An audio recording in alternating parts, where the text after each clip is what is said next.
Welcome back to another episode of the End of an Era podcast. I'm your host, Elise Fox, and I'm so excited to be here today. Actually, it's nighttime. If you aren't watching, please know that you can watch this podcast and every podcast episode on YouTube.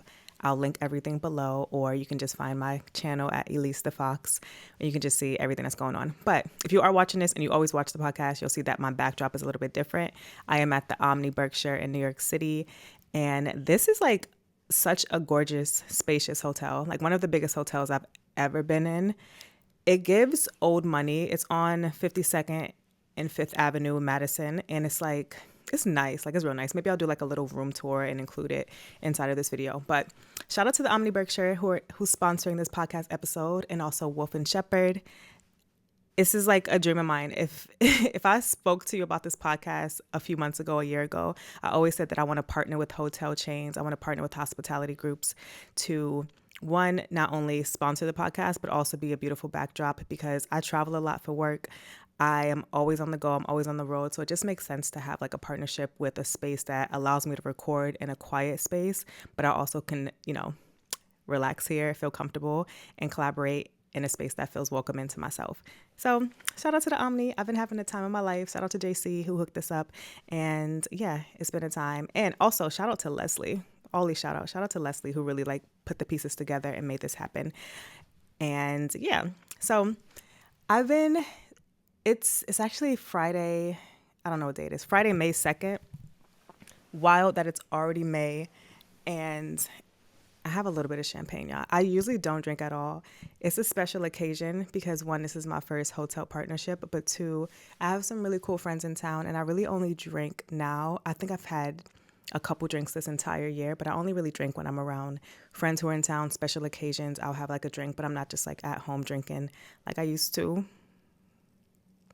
Yeah, moment of silence for that. But I'm back. And I'm excited to talk to y'all. I never record at night at all, and you'll probably see why soon, because my mind typically stops working after like 6, 7 p.m. But we roll, we ride, and we're going to make this happen.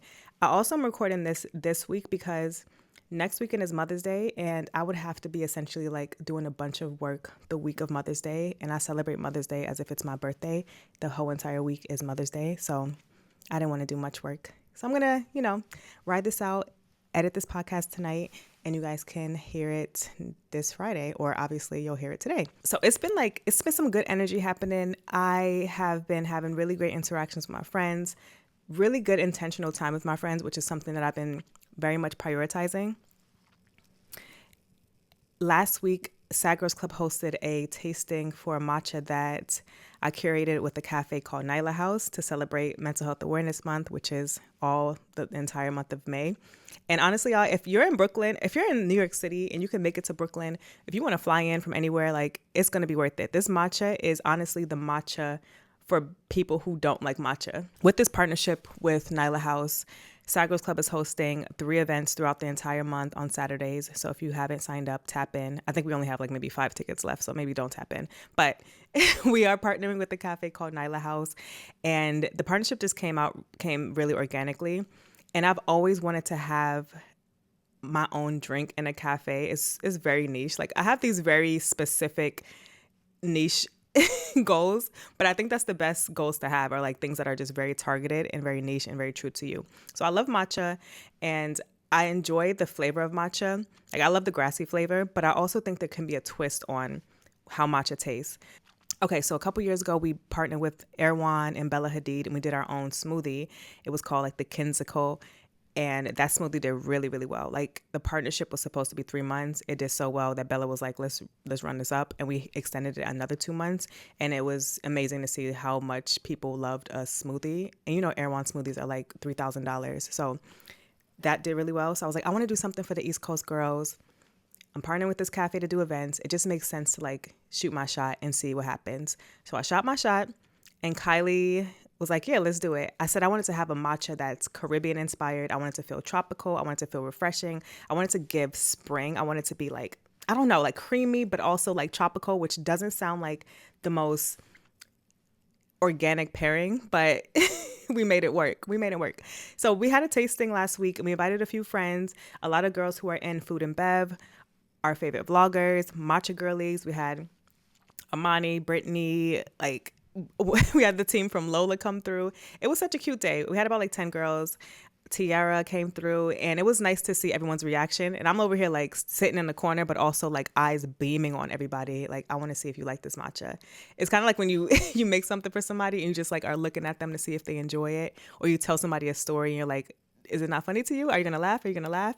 So I was just in the corner watching like a creep, and everyone loved it. And I don't think they gave me like sympathy love. They were pleasantly surprised at how the matcha tasted. And there were some girls there who do not like matcha, but at the end of the day, they ended up loving the matcha that we made. And the name of it is Matcha Flow. And the beauty of it is that every sip gives back. So every sale of Matcha Flow, $1 is donated back to Sad Girls Club, which is dope. And it's Mental Health Awareness Month, so we want to make sure that we're able to, one, provide our services, continue providing our services, but also continue fundraising, because it's been a hard ass year. So if you can support Sad Girls Club by being a monthly donor, it could be $5, $1, whatever it is, that'll be incredibly helpful. And maybe we'll do some kind of giveaway. Probably not, but we'll see. We'll see. So yeah, that's been really good. That was a nice little social moment, and it was exciting to see your ideas be enjoyed by other people. Because imagine if I made this matcha and I did all of this stuff, did all this work and designed flyers and all this stuff, and like people are like, this is trash, like this is garbage, don't ever make this again. But that wasn't the reception, and that will never be the reception. I'm going to speak positively. So yeah, it's been exciting to have that product out and have this collaboration too so early in the month. I do feel like I needed like a little bit of a break. I've been just on go mode, prepping for Mental Health Awareness Month and doing a lot of speaking engagements. I spoke at Columbia University twice in like within 2 weeks. And then I'm speaking at NYU tomorrow. And I spoke on a panel last Sunday. It's just been a lot of like me yapping, and then like here I am right now yapping. But at least I'm in a comfortable, beautiful hotel with a nice little bubbly drink in my hand, and I'm just yapping about what I want to yap about. Yeah, what I want to yap about. So we move, we ride.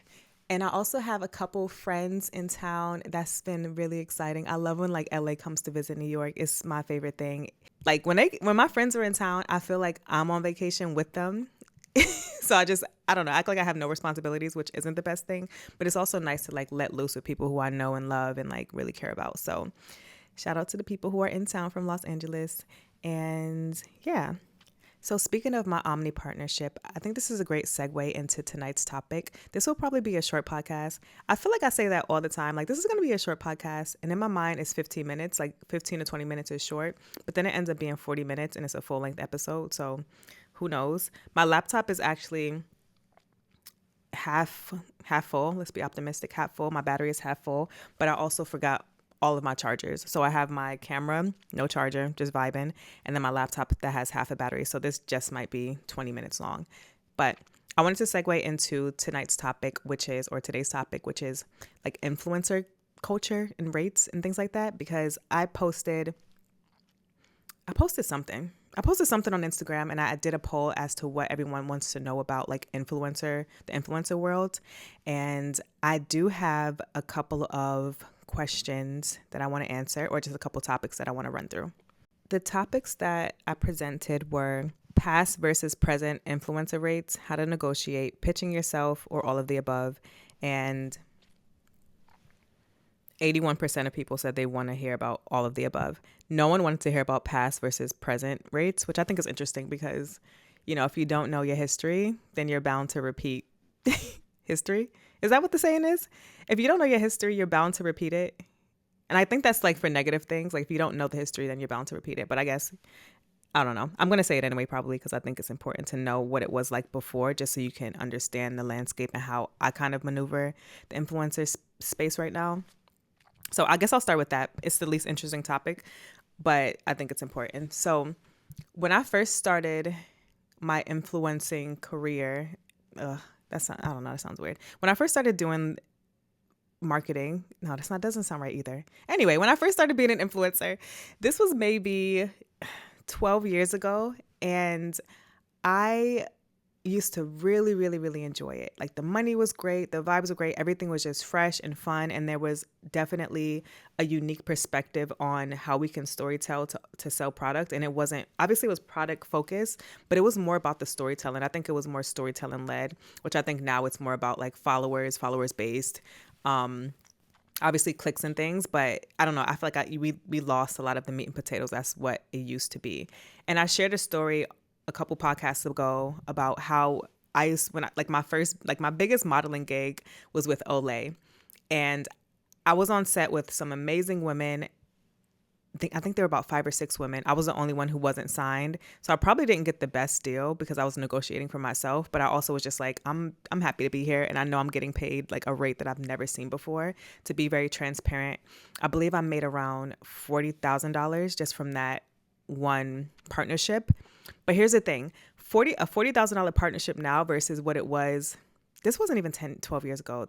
That was 7 years ago. Yeah, about 7 years ago. So even like within 7 years, the landscape has changed so much. So I made about $40,000 from that collaboration or that, that shoot. But I don't want to say I barely did any work, but my deliverables were I show up on set. It was a 12-hour day. I had to do one video interview and then one photo shoot. And that's it. Like that's literally it. The money came from whitelisting. Like I will say the profitable part of it was the out of home marketing fee that I charged. And out of home marketing is essentially any marketing that is like not on your like out of home, basically out of home marketing. So anything that's in magazines, billboards, posters, anything that's outside of the home, that is what out of home marketing is. Let me actually look that up just to make sure I'm not lying to you all. I was right. So any advertising displayed in public spaces outside of the home. And the brand and the agency that put this shoot together, they were so cool because they obviously casted us, but they didn't let us know that there were so many surprises in store as far as the out of home marketing. So within our rate, within my rate, I basically set a fee. I cannot remember what the fee was, but I remember that the fee was like a really significant amount. Maybe it was around like 10,000, 12,000 extra just on top of like my day rate to just shoot. And that ended up getting extended.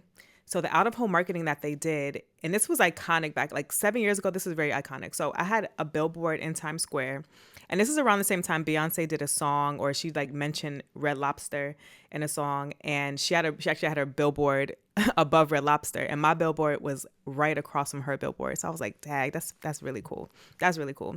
And then they did some out of home marketing at Grand Central Terminal. So all of the pillars in Grand Central Terminal had each of our faces on it, our names, a quote from us, and that was so cool too. I had a bunch of people tagging me and showing me, and I was in Spain at the time, and I was just so thirsty to get home just to see what it looked like and just to take pictures of it. That was really cool. They didn't tell us exactly where it would be, but they did let us know which countries that it would be advertised in. So that happened. And then the Vogue September fashion issue came out. And this is the issue where Tyler Mitchell had shot Beyonce for the cover. And we had full page spreads in that issue, which was also incredible. And it was this like very serendipitous moment with like Beyonce and myself. And I think the same year Beyonce had shouted out Sad Girls Club. So it was so cool to just see, how close I was with Beyonce. And also like where this campaign actually went. After that, like after this happened, this was like a summer thing. I think the out of home marketing was for about 30 to 45 days, and they ended up extending it. So I ended up getting a little bit more on top of my contract, which kind of built it up to around $40,000 for that one shoot. Great. Cool. Amazing. I'm like in my 20s, living my best life, but I'm very frugal. So I saved a bunch of it. Of course I did a little bit of shopping, helped out some family, but that's when I really learned like this is a really powerful space and you really have to advocate for yourself.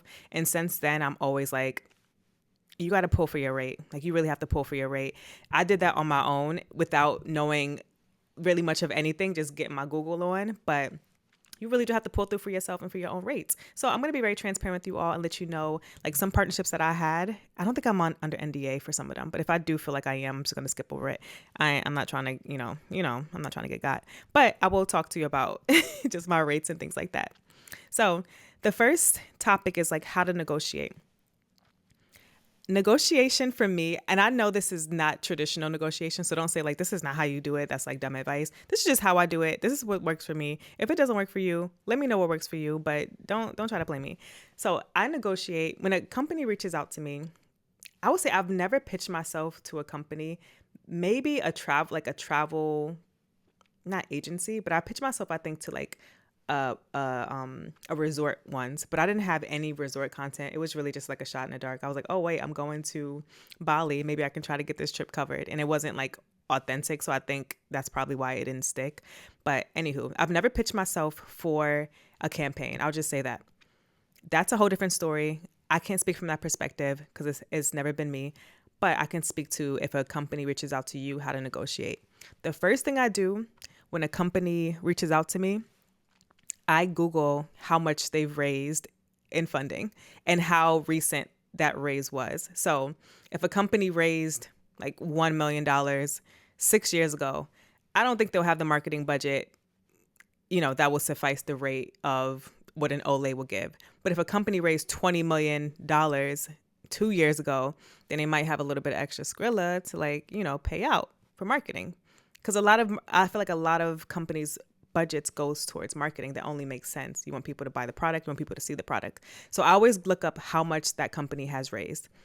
After I do that, I look up just like that brand name, XYZ canceled, XYZ racist. I literally look up all of that stuff just to make sure I'm with my people, because sometimes brands will try to work with you just to clean up their image. And I'm not going to be somebody's broom and mop. I'm not going to be somebody's cleanup crew, because that's not just me. That's not me. That has happened a couple times. There have been money on the table with a very, very fast fashion brand that a lot of the girls like. And I was like, I can't do this because I saw that little racist monkey thing you guys posted, and I'm not going to be your cleanup crew. So I've left money on the table because I'm very much an ethical girl. I don't like working with brands who don't align with my values. Even if I try a product out, or even if I'm promoting a product, I like to try the product out for at least a week or two just to make sure it works for my skin, it works for melanated skin, it works for my hair, whatever. So I'm never going to recommend things that I don't really value or love. I will leave money on the table because I feel like, I don't know, karma and energy it's more valuable and important.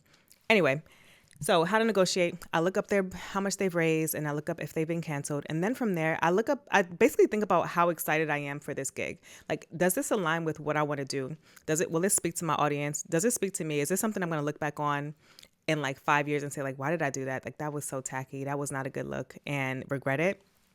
And then from there, I go by what the deliverables are. So I wouldn't say I have a set rate for reels versus carousel versus this.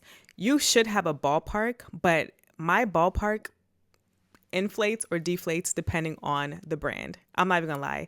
Depending on the brand. If I'm working with a small Black owned company and I love what they're doing, I love the mission, I'm going to be very flexible with them. But if it's a big Fortune 500 company, I'm going to be less flexible. I'm going to be straight as a goddamn arrow and get everything that I know I deserve. So have a ballpark number to what your rates are. I can't tell you what it is. I only have, not only, but I have 40,000 followers. I've been stuck in the 40,000 cloud for a minute. I'm not mad at it, but I'm just it is what it is. I talk to a lot of friends and I can't grow on here. I can't get as many followers as, other people, but that's where I am. And that's my sweet spot is around 40,000 followers. And I will say I'm very engaged in the comments, or I'm very engaging in the comments of my posts. So I'm always asking questions, responding, doing polls, things like that, just to keep people the conversation going when I do post. So I would say my engagement is pretty good. And I also make sure that, sorry, I'm trying to balance this glass of wine on the bed because I don't have Jesus. All right, I think we got it. Hopefully it doesn't fall. Yeah, so I basically, I don't have a ballpark, but I do have a ballpark, and that fluctuates depending on who I'm working with. So that's the other thing. Once I do that, I told you, I look at how excited I am for this project. Will I regret it? And if I'm excited for it, I honestly throw out a number that feels good to me. It's very intuitive. It's very, very intuitive. And sometimes, I'm not going to hold you, I will ask other friends who are influencers what they charge or what their rate was if they have worked with that company. My girls are very transparent, or some of them are very transparent. They'll let you know what it was, or how difficult it was, or they were really hard to work with. We had to go through 3 edits, and you're going to have to earn your money. Some brands are just whatever you want to post, you could post, we don't care.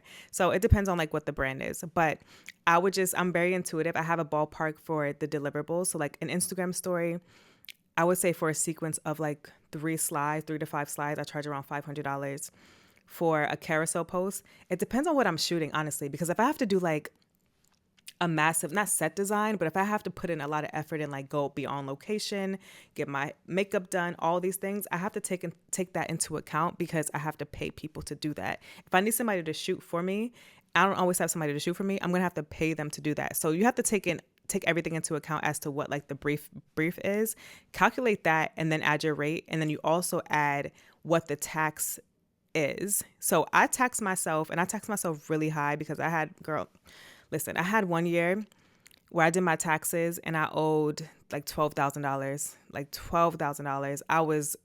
Oh my God, we're not gonna go back there. That was hard times. But I say that to say I put the tax within like my rate, so I know exactly. Obviously, you know what you're getting, but you could also just deduct that. So I tax myself around 38%. The typical amount I think is about between 30 to 33%. But I love a cushion. I love a cushion. I love just having like money sitting in my what is it called? It'll come to me. I don't know. But I love just having money sitting in that like little portal where I can pay the IRS extra and then, get it back in my tax refund, whatever. So that's how I do it. I just make a calculation and make sure that I'm getting what I'm worth plus the tax that I'm going to pay for that rate. And you obviously want to add on a couple hundred because it's a negotiation. You want to add on a couple hundred because if they come back and say, if you want $2,000 and you're like, hey, I want $2,000, and the brand is like, well, we can only do 1,200, then you're kind of stuck. But if you say, hey, you want $2,000, but you say, hey, I can do it for 3,000, and they come back to you with like, oh, 2,500, then you've just gained 500 more than you thought you would. So I would say let it be very intuitive, but also understand like you have to pay for other things aside from the actual campaign. So just make sure you build that into your price, to your fee, and don't let a brand, like if you want $2,000 and the brand is like, well, we have 500. I know it's money on the table. I don't know, y'all. We're in a recession, so you can say yes. But for me, I'm just like, for all the work that goes into creating a campaign, posting, and a lot of brands, they want edits. Like imagine shooting an entire campaign and you have to like edit it, and you take off work or whatever, you set aside time, and they're like, wait, actually, we need this, and this done again. So you have to redo the entire thing. You have to make sure you build that out into your payment because that $500 is going to look smaller and smaller and smaller. It's going to feel like $5 by the end of it. So make sure you are advocating for your actual rate and negotiating in your favor always, of course.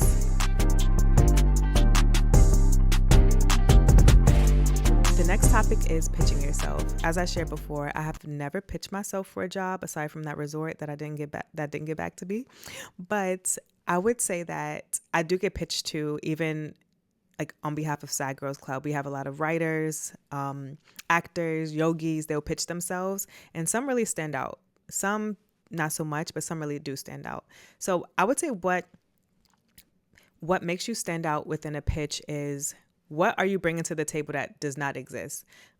Honestly, like I think that's like you want to add something new to the market, and you want to make sure that you're standing out within your pitch. So if you have anything unique about yourself or analytics, data, this is what I did, this is how I converted XYZ, this is my niche, these are the products that I use, this is my follower count.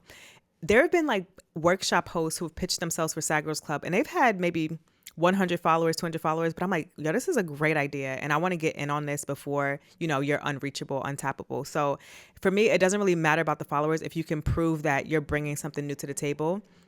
So I think that is the best thing that you can do, is to stand out and make yourself stand out within your pitch. I get a lot of plain email pitches where it's just, hi, so-and-so, I'm so-and-so, this is what I do, would love to work with you. That's cool. But if you want to stand out, you should be putting a deck in that email. Like I want to see, I'm a very visual person. So I want to see what the content looks like. You can you can send me a live link through Canva. And I love a Canva live link where you can just view somebody's deck, but you could also play videos. You can hear the tone of their voice. You can see them in action. And I think that really does help with selling your story. So a plain text email is okay. But like I said, the market is oversaturated. The girls are doing so much for free. You want to make sure that you stand out and make yourself quote unquote valuable. We already know you're valuable, but to that brand, to that company, that you are a one of one, and they should work with you. They should absolutely work with you. You can have just a a template that you use and you just curate each pitch to the brand that you're pitching to. So obviously, if you're trying to work with a company that is focused on children and wellness, that should look way different than a fashion and beauty pitch. It shouldn't just be a catch-all. And you can definitely tell when someone is just like copy and pasting and putting it in the body of their email. It doesn't feel organic and it doesn't feel like it's customized to you. And I think that's something that makes me want to, really tap into a creative. So if you are pitching yourself, like think about, what am I bringing to the table that's different, and how am I going to do it? How have I executed this before? And a lot of people pitch things that aren't rooted in data, that aren't rooted in like actual facts. They're like, I want to do this. This seems like a great idea, but it's like, why is that a great idea? What is the market showing that proves that this is a great idea? You know what I'm saying? So just make sure that what you're pitching is actually valuable and not just like a cool idea, because you want people to run and flock to what you have to offer, not just say like, I can get somebody else to do it. One thing I touched on briefly a couple podcasts ago, I think it's episode 5, but one thing I touched on briefly is the landscape of what influencer culture is now versus what it was before is so interesting, because back in my day, we would just show up to set. Like influencers were, I would say I was a model. Like I call myself a model. I'm a model, but influencer culture didn't even exist. What I had to do was wake up bareface, make sure I have, decent eyebrows and, everything is like all my hair is naturally colored, whatever. I would just have to show up with bare nails, bare face, get on set, shoot, go home. Now, when you are pitched or you are hired from a brand, you are expected to create the set, create the vibe, do the editing, do the voiceover, feed yourself on set, hire your own, personnel to help you on set. And that is for a flat rate.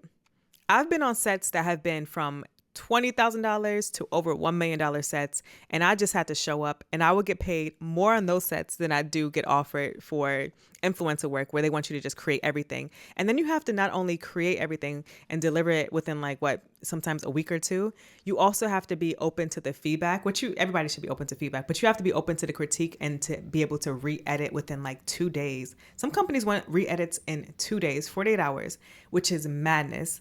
And this is why I really stopped enjoying the influencer world, because it makes you feel like a machine. The art of storytelling is just dying and dying, because it's all about, I don't know. There's no passion in the work, because it's just constantly being pumped out. And I love the camaraderie of being on set, collaborating with the makeup artist, having those conversations. But when it's just you, it can become really isolating. And then you just have a brand that's like, nope, didn't like that. Take that down. Can you do this? That doesn't look too good. I once had a brand send me edits. So I sent a brand my piece, and then that person the agency sent it to the brand, and they redlined a bunch of stuff, and I wasn't supposed to see it. They forwarded me the email, and they were talking crazy. They were like, it was wild. I think I blocked it out because of trauma, but it was wild how they were talking about me.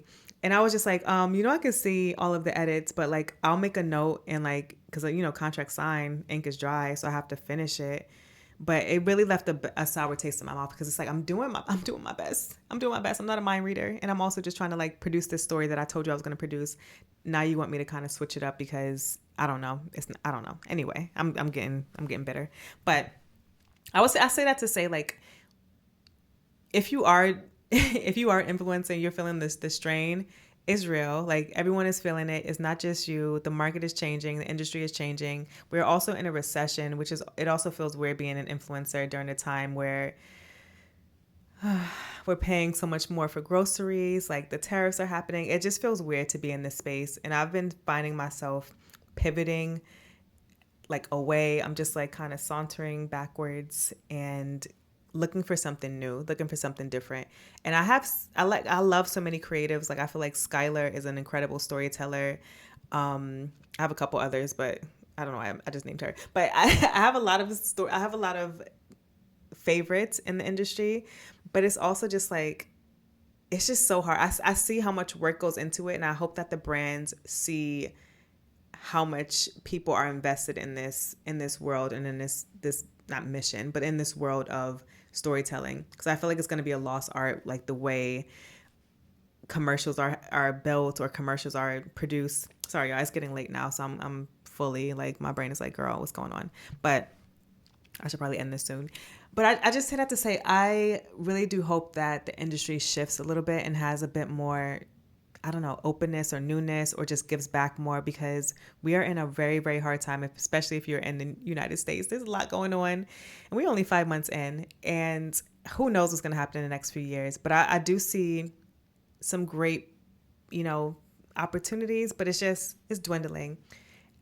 Oh, and another thing, I want to get on this. So the girls who do stuff for product, please stop. Like, if you're creating an entire campaign for some lip glosses, some shampoos, please stop, because that literally ruins the market. I mean, it's already ruined, but you could always stop now. At any point, you could just stop doing it, because I would never, I would get sent so much product and just not post it. And I know that's not ideal, but it's like, I don't have any obligation. If you send me a gift, like, hey, we would love to gift you this entire set.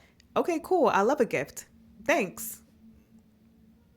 And then I'll get bombarded with emails. Hey, did you like it? I would love for you to share with your community. If you really love it, would love to share with the community. Here's a coupon code in case your community wants to try it too. And it's like, I didn't sign up for this. You sending me a present is you sending me a present. And I don't like, it's kind of like if you go out with a guy, you go out to dinner, and then they expect like a kiss at the end of the night. It's like, I didn't sign up for that. I didn't sign up to go to your house. This is not what I signed up for. I signed up for dinner. I don't know. I could be just getting older and bitter, but I just feel icky about how the influencer landscape is going. Me as I sit in a hotel room that I am influencing for. But no, I do feel I'm very specific now with what I take on. I've been saying no to a lot of gigs because it just doesn't feel like home. And I am so much happier this year than I ever have. I used to work myself to the bone. There was one year I made, I want to say around $200,000 just off of influencing. And that was probably my most crash out year, my most like depressive year, because I was just constantly just a machine producing. I don't really enjoy being on set for 12 to 14 hours anymore. That was Elise when I was 19. My first shoot was, I think, like a 14-hour shoot. I was 19 years old. I shot for Microsoft. I got played out. I shot a global campaign for like a Wii. You remember Wii? No, Xbox, for an Xbox game. And it was a global, I was on the cover of an Xbox game, like three Xbox games, and I got paid like $2,000. Crazy, right? But I'm losing a plot. But yeah, if you are thinking about getting into the influencer world, please don't do stuff for free. It's okay to get free product and use that to market yourself. It's one thing to like, I want to work with, or I want to do beauty videos, but I can't afford the beauty products. So, you get gifted beauty products and you use them in your YouTube videos, but like, don't put together a full on commercial or ad for a brand that just sent you a $20 lipstick that probably cost them 45 cents to make. Like, that just ruins the market for everyone. And it also is going to ruin your game and your negotiation power, because they know that you've already done it for free. You know what I'm saying? So just make sure you're respecting yourself, especially if you're a creative of color, because we need all of the creatives of color to be winning. And we also know that we drive the beauty industry. So us not getting what we're worth is really messing up the entire landscape of influencing. So yeah.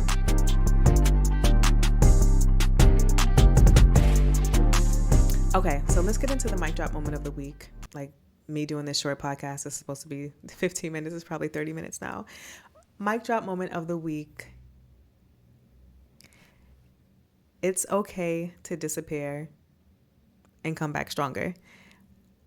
Disappear, come back stronger, come back more aligned. Be Cleo Soul.